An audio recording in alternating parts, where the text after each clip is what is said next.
un cubano, venezolano, salvadoreño, guatemalteco, cualquiera que se encuentre en la frontera de México, fue retornado a México a esperar por estos turnos y presentar sus casos de asilo y decide no continuar, decide quedarse en México. Me estaban preguntando si había sanciones de los 10 años que Estados Unidos le iba a impedir. ¿Qué sucede con el inmigrante que va a su primera corte, que inicia su proceso y después dice, ¿sabes qué? No tengo posibilidades de ganar, no tengo un caso de asilo fuerte, no tengo las pruebas, me voy a quedar a vivir en México? ¿Qué pasa con él? Bueno, lo que yo les recomiendo a esas personas, y he tenido varias personas que me han escrito con esa misma pregunta, es que lo que deben de hacer es presentar a la Corte de Migración una documentación abandonando el deseo de continuar con el caso, explicando que se van a quedar en México. Si se van a quedar en México, tienen que tener evidencia de cómo se van a quedar en México y qué estatus legal van a tener en México. Y segundo, si van a regresar a Cuba, pues quieren abandonar el proceso por completo, les he recomendado que vayan con un boleto que diga, mira, me voy del DF para La Habana la semana que viene. ¿Y qué sucede el que decide dejarlo así? Bueno, el que no se presenta Exacto. va a tener una orden de deportación escrita, o sea, un papel que dice que está deportado por abandono y puede tener sanciones en el futuro. Yo creo que es mejor, si no va a continuar, de alguna forma u otra, explicar que no va a continuar para que las sanciones en el futuro, que va a tenerlas igual, sean menos. Perfecto. Willy, vamos ya directamente con estas preguntas que están llegando aquí. Preguntan, abogado, ¿sabe algo del parol para los médicos cubanos? El parol de los médicos cubanos se eliminó en el año 2017, no ha regresado otra vez. Yo he tenido médicos cubanos que han pedido asilo político en la frontera y he tenido suerte con ellos. Sigue siendo, un médico cubano sigue de poder demostrar una persecución política mientras no esté viviendo seguro en un tercer país.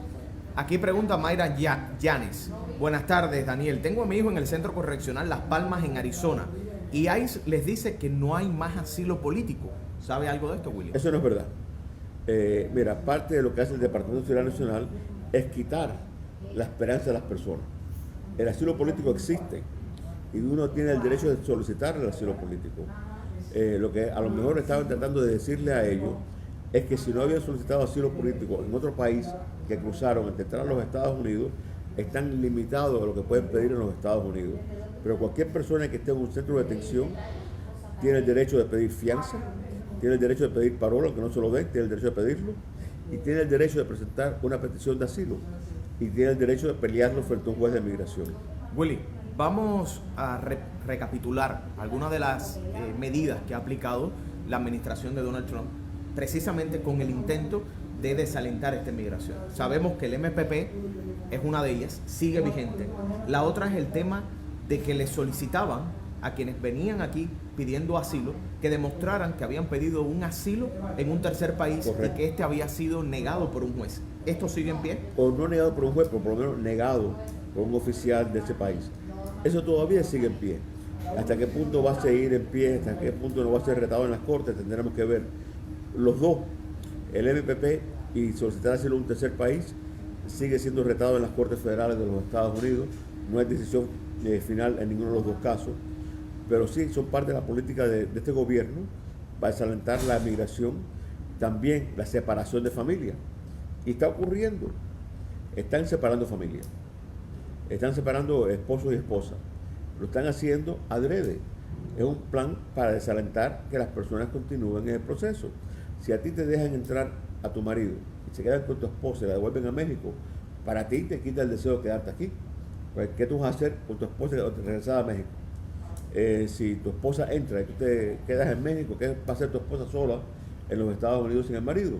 Son pasos que está tomando el gobierno americano para tratar de eliminar la inmigración en los Estados Unidos. Tenemos dos preguntas aquí. Tengo un amigo que no se presentaron a su segunda corte y entraron ilegal a Estados Unidos. ¿Qué le podría pasar a esa persona? Bueno, francamente ellos pueden tratar de solicitar asilo político adentro de los Estados Unidos.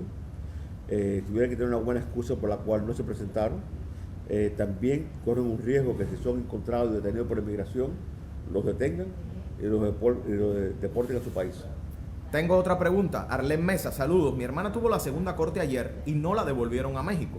No he sabido nada de ella. ¿Me podría recomendar qué hacer? Bueno, primero, eso es una buena señal. En todas las cortes, si usted va a una corte, esté con abogado o no esté con abogado, usted tiene el derecho de pedir miedo de regresar a México.